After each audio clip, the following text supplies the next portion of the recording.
Some people mark time by birthdays, holidays, or photos framed on the mantel. I mark mine by wood, by how many screws I twisted into pine planks, by how many nights I spent in my backyard with a borrowed drill and splinters in my thumbs, shaping something that felt too big for me and just right for everyone else. The first cut I made into the lumber was on a Tuesday. Late summer in Chicago. The air smelled like burnt grass and motor oil. I'd been living alone for 3 years in a modest brownstone rental on the South Side. Not poor, not rich, just in the middle, in between, like the way people saw me, especially my family. My name is Grace Foster. I'm 35.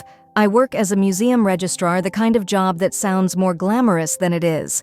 I don't curate art, I track it, file it, ship it, check condition reports until the numbers blur. But I like it. Art doesn't ask you to talk much. It just asks you to look and remember. I built the table because I got tired of waiting for a seat. The idea came after my sister Rachel sent the invitation for her wedding. The envelope was thick ivory, edged in gold foil. Her handwriting was impeccable, of course. She's always been polished like that.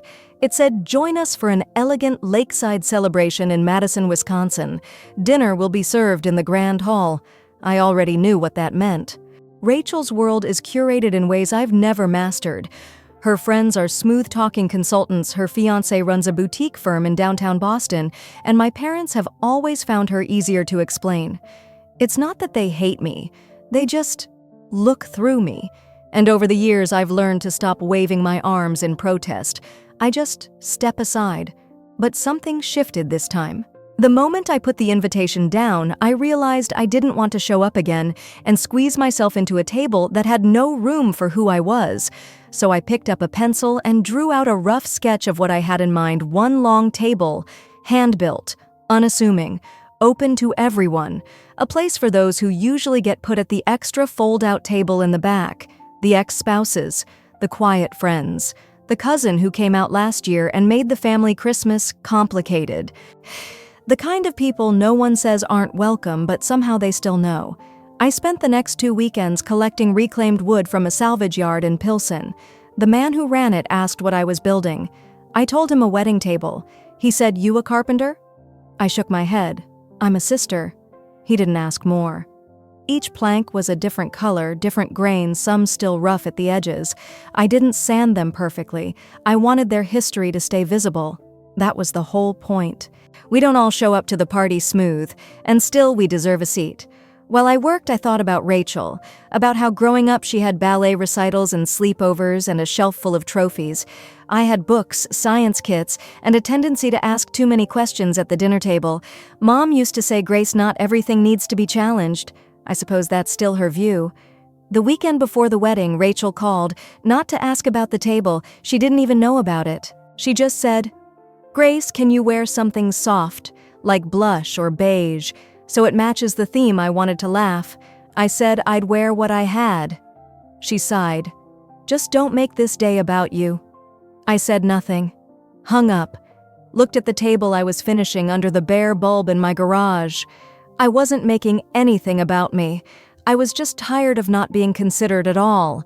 The day before I left for Madison, I loaded the table into a rental truck. I'd cleared it with the venue. They said I could place it on the lawn near the edge of the reception garden as long as it doesn't obstruct the photographer's angles. I smiled at the email. Obstruction. That's the word people use when you exist in a way they can't crop out easily. As I drove north through flat farmland and amber skies, I thought about all the years I tried to blend in. Family photos where I stood half-shadowed, dinners where I offered to help so I didn't have to talk, holidays where my seat felt like a formality more than a welcome. The table in the back of the truck creaked with every bump in the road, like it was agreeing with me, or maybe reminding me this time would be different. I arrived the evening before the wedding, checked into a modest roadside motel 10 minutes from the venue. Nothing fancy, but quiet, clean, just like I liked it. That night, I sat outside on the motel balcony, sipping chamomile tea from a travel thermos and watching the trees sway under a full moon. I thought about tomorrow, the lace and the lights and the polite hellos. I thought about Rachel walking down the aisle, radiant and adored. I wondered if she would glance at me once, not as the sister she needed to manage, but as the sister who built something with her hands and her heart. And then I let that thought go. Because the table wasn't for her. It was for the ones like me. Those who show up anyway, even when no one saved them a seat. The morning of the wedding, the air smelled like damp soil and hydrangeas. I arrived early, too early really, but I preferred that. Less small talk, more space to breathe. The venue was already being dressed up by a quiet army of florists and staff in black polos. They moved with the precision of people paid to vanish before guests arrived. I parked the truck near the service entrance and began unloading the table plank by plank. No one asked what I was doing, not even the coordinator with a clipboard who paused, looked at me, then moved on without a word. I placed the table beneath a large maple tree on the edge of the reception lawn, far enough to be out of frame, close enough to be seen by those who knew where to look. The morning sun cut through the branches in thin stripes, landing across the uneven surface of the wood like brushstrokes. I ran my hand over it. It was imperfect, full of character. Just like the people I hoped would sit there. Inside the main hall, someone tested the microphone. A sharp screech rang out, followed by laughter. Music began to filter through the open windows, soft jazz just loud enough to hint at elegance. I could hear silverware clinking, trays being shuffled, heels tapping across stone tile. And then Rachel's voice, distant but unmistakable. I knew its rhythm too well. Bright, airy, with that hint of curated friendliness that made everyone feel like she'd remembered their middle name. I stayed outside. I wasn't ready to step in yet. Guests began arriving in waves. I recognized most of them from birthdays, Christmases, 4th of Julys at the lake house. They wore smiles, too wide voices, too practiced. The kind of people who made you feel exhausted after 5 minutes. I nodded politely from under the maple tree, then turned my attention back to the table. Around mid-morning, a woman in a blush pink dress with a camera slung across her shoulder approached. "Are you part of the crew?" she asked. I shook my head. "Just the sister." She tilted her head. "Sister of the bride."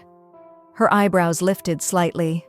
"Oh, I hadn't seen your name on the family list inside." I smiled tightly. "That's all right. I brought my own space." She looked at the table, then back at me. "It's beautiful. Is it meant for the reception?" I nodded once. "It's for the ones who didn't get a seat." A pause. She didn't quite know what to say. So she nodded, took a photo of the table, and walked away. That was the first confirmation I was not on the seating chart, but I already knew that. At noon, the ceremony began. White chairs were arranged in rows overlooking the lake. Rachel walked down the aisle in a custom-fitted gown that shimmered with just the right amount of restraint. Her groom, Oliver, looked like he'd stepped out of a J. Crew catalog, clean, charming, predictably impressive. My parents sat in the front row glowing like people who had built the perfect life, and I watched from a distance. Not bitter, not angry, just quietly aware. I didn't cry, I didn't flinch. I just watched the way Rachel looked straight ahead, never once scanning the crowd for the sister who stood outside the frame. Later in the reception hall, names were called out as guests were ushered to their tables. Names I hadn't heard in years. Some of them strangers to me, some of them people I'd shared childhood Thanksgivings with, all of them seated before me. I waited. No name, no usher, just silence. I walked to the seating chart pinned near the entrance. My name wasn't there, not even as a +1, but I found Rachel's college roommate, her Pilates instructor, even her fiancé's ex-colleague from New York, just not me. I stepped back, letting a couple pass by with flutes of champagne. The woman glanced at the chart, giggled, and said, "Can you imagine being stuck with the kids' table?" And something inside me, something old and familiar, tightened, then quieted. I returned to my table, the one I had built. And slowly, one by one, people began to find their way to it. James, my cousin's son, who had recently come out and been told to keep it subtle for the grandparents. An old neighbor of Rachel's who used a wheelchair and had been seated near the restrooms for easy access. Mira, my second cousin, recently divorced and still wearing her ring to avoid questions. They didn't say much at first. But then James asked, "Did you make this?" I nodded. He smiled, touching the wood. "It feels safe." That was enough. No place cards, no assigned seats, just room. I brought out a tray of drinks I'd picked up from the bar myself. No waiter was coming here. We sat beneath the maple tree shadows dancing above us. We shared stories, quiet jokes, glances of mutual understanding. Inside, the music grew louder, toasts began, glasses clinked, laughter swelled like applause for a play I hadn't auditioned for.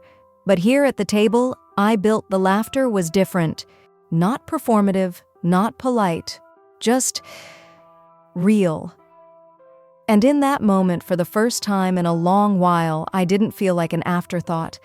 I felt like a beginning. As the music from the main reception drifted farther behind me, I found myself seated beneath the soft shadows of string lights at the makeshift table I'd built with my own hands. The wood still smelled faintly of sawdust and cedar oil, and the surface bore tiny imperfections, knots, uneven grooves, stubborn edges that refused to smooth out no matter how much sanding I did. But somehow, that made it feel more honest, unlike the rest of the wedding. Around me, the overflow guests sipped wine from plastic cups and balanced paper plates on their laps. They didn't seem bothered by the folding chairs or the absence of a chandelier. If anything, there was a quiet camaraderie in the air, like we were all part of a secret subplot in someone else's fairy tale. I watched them talk, laugh softly, lean in toward one another, not to impress, but to connect. This wasn't the version of the wedding that would be posted on Instagram, but it was the only part that felt real.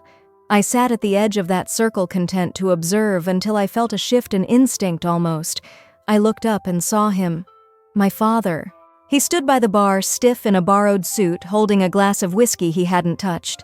His gaze settled on me like he was trying to gather the courage to cross a chasm neither of us had built, but both of us had allowed to grow.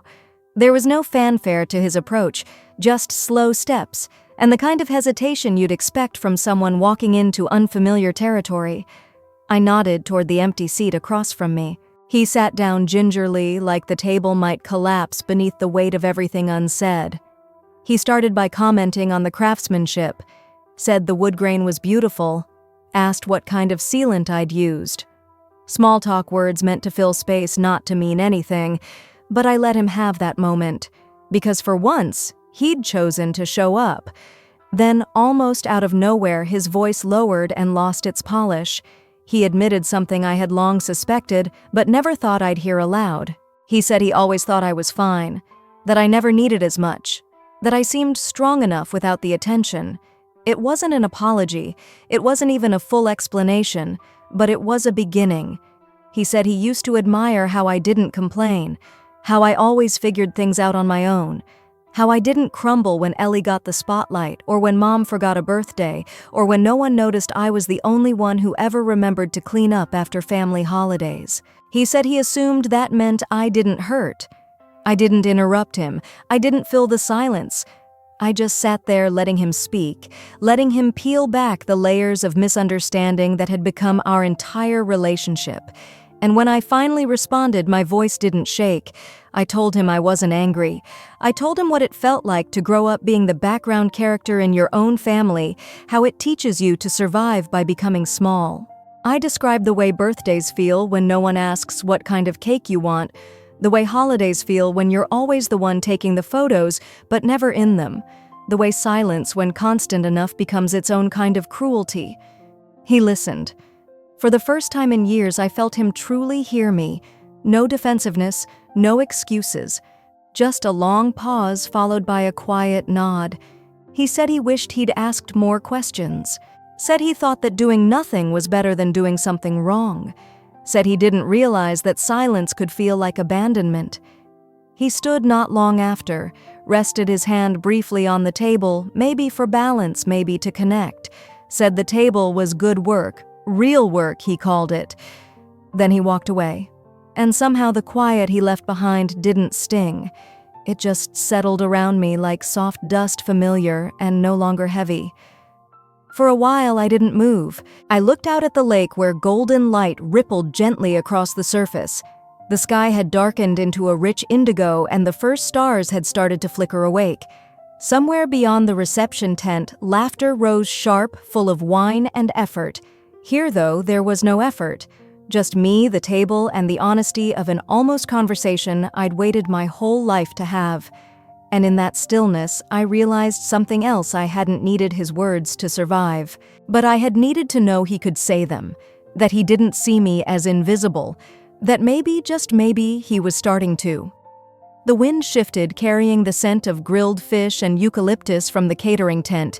Guests started drifting away from the makeshift table toward coffee, toward dancing, toward the next carefully planned moment of the evening. I stayed behind a while longer, not because I felt left out, but because I was exactly where I belonged. Not inside the polished reception, not in the shadows, but in between. In the space I had carved out myself. Before I stood, I ran my fingers across the table's edge, the grains still catching slightly beneath the varnish.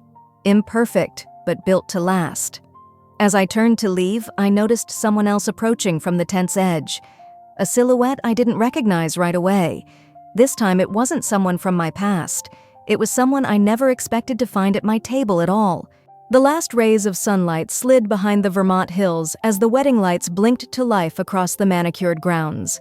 The tent now glowed like a lantern in the dark music swelling, and guests swaying gently in a rhythm that belonged to someone else's joy. I remained at the handmade table under the elm trees, the one Rachel had said was technically part of the reception, though we all knew better. Just moments earlier, my father had stood here, awkward and unsure, admitting more through his silence than through his words. It left something unsettled in me, not angry, but stirred.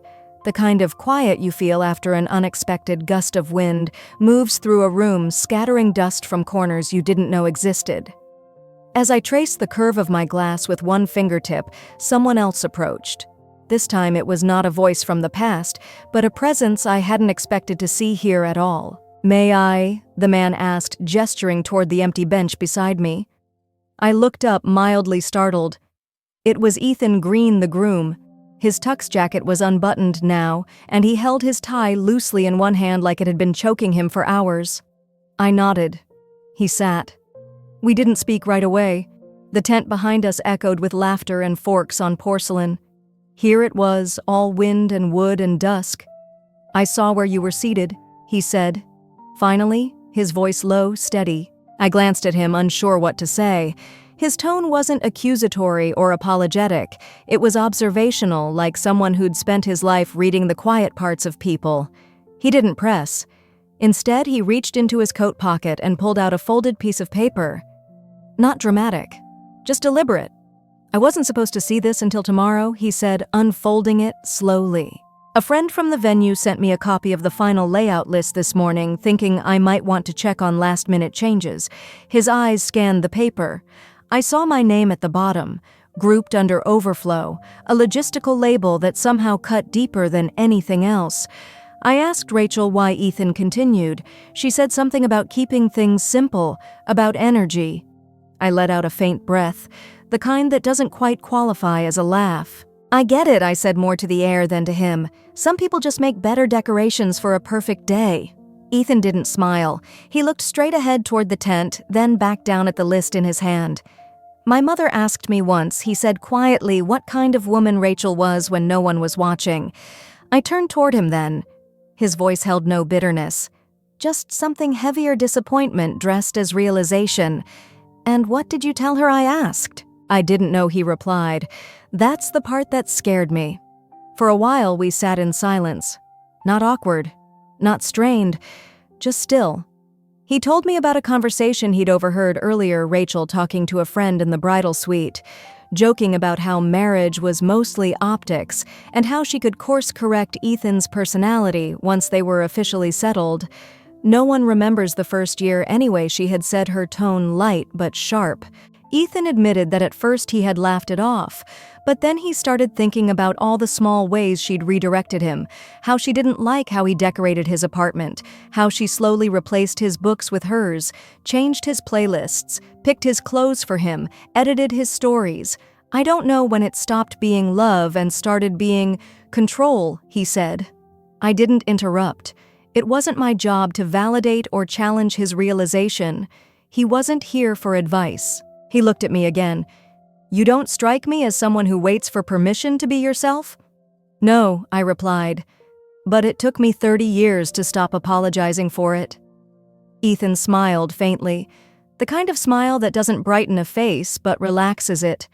Then his expression changed, more focused, more resolute. "I think I need to call it off," he said. The words didn't shock me. What did was the calmness with which he said them. "I don't know what will happen next," he continued. "My family, her family, it'll be messy, embarrassing, public." "Probably," I said. "But I don't want to wake up tomorrow and realize I signed away my peace for the sake of a party." He looked up at the tent, now glowing brighter in the deepening dark. His jaw tightened slightly. "I think I'll go talk to my mother first," he said, standing up. She always knew something was off. I nodded again. "Thanks," he added. "For what? For not making me feel like I'm crazy." With that, he walked away. I remained on the bench, watching his silhouette disappear into the main tent. Inside, the music shifted to something slower. Maybe the first dance, maybe something staged to look spontaneous. I reached into my clutch and pulled out my place card again, my name printed in elegant gold script, still smelling faintly of the florist's hands. For a brief moment, I held it against the moonlight. It looked like it belonged, until you realized where it had been placed. I folded it carefully in half and tucked it into my coat pocket. Some things I decided weren't meant to sit on display. The morning after the wedding, the lake looked like glass, still reflective, untouched by the chaos of the night before. Mist hovered low, weaving itself between trees and rooftops, like a secret only nature could keep. I stood barefoot on the wooden dock behind my rented cabin, holding a cup of coffee I hadn't yet sipped. The silence didn't feel empty, it felt earned. I hadn't slept much. After the conversation with Ethan and Celeste, after the tears, the revelations, and the collective undoing of a carefully staged illusion, I returned to my room alone. But I wasn't the same Mary who had arrived at the venue a day before. Something in me had shifted, not violently, not dramatically, more like a door slowly closing on something that no longer needed to be reopened. The events of the night returned in fragments. My father's apology, my mother's silence, Ellie's collapse not into grief, but disbelief. For the first time, the roles had been reversed. She stood isolated, her voice trembling with the weight of her own choices, while I stood calm, centered, no longer begging to be seen. It wasn't revenge that had settled me. It was clarity. I spent the morning packing my things with unhurried hands. I folded the dress I wore last night with care, not because it was expensive, but because it reminded me of the version of myself that had walked into that reception hall expecting almost nothing and walked out with my dignity intact. Before leaving, I slipped a small envelope under the door of Celeste's suite. Inside was a short note handwritten, "Thank you for seeing what others chose not to, for giving truth a place to breathe." Nothing more, no signature, no request for response. The drive back to Boston took longer than expected. I took the scenic route on purpose, letting the soft bend of roads through golden woods and old farm towns act as a kind of quiet ceremony. There was no need to rush. I had no one waiting at home, no job that couldn't wait a day longer. Just me, and the slow return to the life I was now finally ready to reclaim on my own terms.